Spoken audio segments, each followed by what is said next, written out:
Alberto Contador qui fait son retour après 7 mois d'absence et la présence ici de Andrej Greipel, le coureur allemand qui porte le maillot jaune de leader, tout simplement parce qu'il s'est imposé hier lors de la deuxième étape. Une étape ici de montagne qui a été rallongée. Elle devait faire initialement 173 km, elle en fait finalement 180, tout simplement parce qu'il y avait des routes endommagées. Et du coup, eh bien, les organisateurs ont décidé de changer l'itinéraire. Nous sommes ici avec l'une des premières attaques. Le premier col qui est franchi, un col de 3e catégorie, le Portela do Barranco, à 121 km de l'arrivée, avec notamment Thomas de Gendt, le coureur belge de Top Sport Vlaanderen. Il y a également la présence de Bruno Saraiva qui va passer 2e au sommet de ce col, et puis Nelson Oliveira qui obtiendra lui un point au sommet de ce col. Une 3e étape donc au sein de laquelle, eh bien, dans le peloton, il y a la présence d'Alberto Contador et celle du maillot jaune, Greipel. Un double vainqueur espagnol, un Tour de France qui fait donc son retour à la compétition après 7 longs mois d'absence, et il n'a pas mis longtemps à séduire ceux qui ont partagé un bout de route avec lui lors des 2 premières étapes de ce Tour d'Algarve dans le sud du Portugal.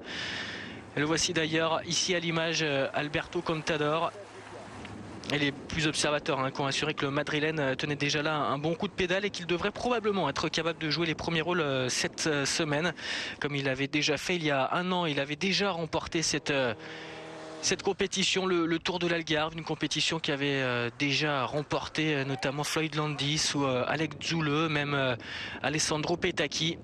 Et c'est toujours le train Astana que l'on voit devant qui fait la course pour essayer de revenir sur les hommes de tête, avec notamment Thomas Vaitkus, Ricardo van der Velde et José Gutiérrez, qui eux ont abandonné lors de l'étape d'hier.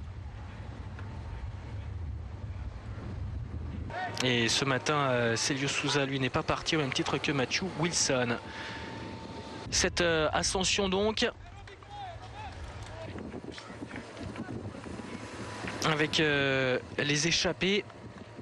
Il y aura notamment Wouter Weiland de la Quick Step, Edward King de la Cervelo, avec également Nelson Oliveira, Thomas de Gendt. Ce sera d'ailleurs donc Thomas de Gendt qui passera en tête au sommet de ce premier col de 3e catégorie à 121 km de l'arrivée, alors que certains coureurs d'Astana font l'effort pour essayer de revenir. Et voici Alberto Contador qui reste bien calé dans la roue de son coéquipier David de la Fuente. Et derrière, en queue de peloton, Greipel qui lui a du mal à suivre le train mis en place par les hommes de tête et par l'équipe Astana. La plupart des grosses équipes qui ont décidé de venir sur ce Tour de l'Algarve, avec notamment la Quick Step qui est là, avec la Caisse d'Épargne, la Cofidis, la Française des Jeux. Et les attaques qui se succèdent dans cette montée du Portela do Barranco.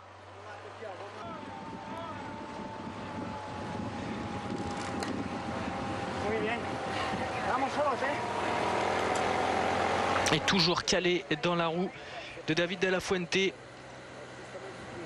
Alberto Contador. Juste derrière, celui qui revient ici, c'est Thiago Machado, le Portugais, le champion du Portugal de contre-la-montre que l'on a vu au départ tout à l'heure. Lui qui disait vouloir se préparer surtout pour le contre-la-montre de 17 km 500 en fin d'épreuve. Ce Tour de l'Algarve, c'est la 2e compétition au Portugal, derrière le Tour du Portugal, et c'est une compétition qui prend de plus d'ampleur. Toujours avec Machado et Alberto Contador qui lâche donc tout le monde, qui part et qui va s'en aller remporter cette 3e étape. Ce sera la première victoire pour lui de la saison, bien sûr, puisqu'il était absent depuis un bon moment. Alberto Contador.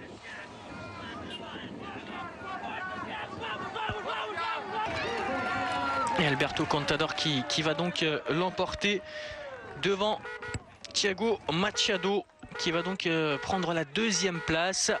Et puis la 3e place reviendra à l'américain Levi Leipheimer.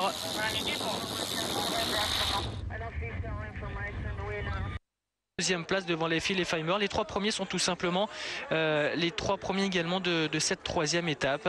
On voit donc ce classement et surtout la victoire d'Alberto Contador, l'Espagnol, le leader.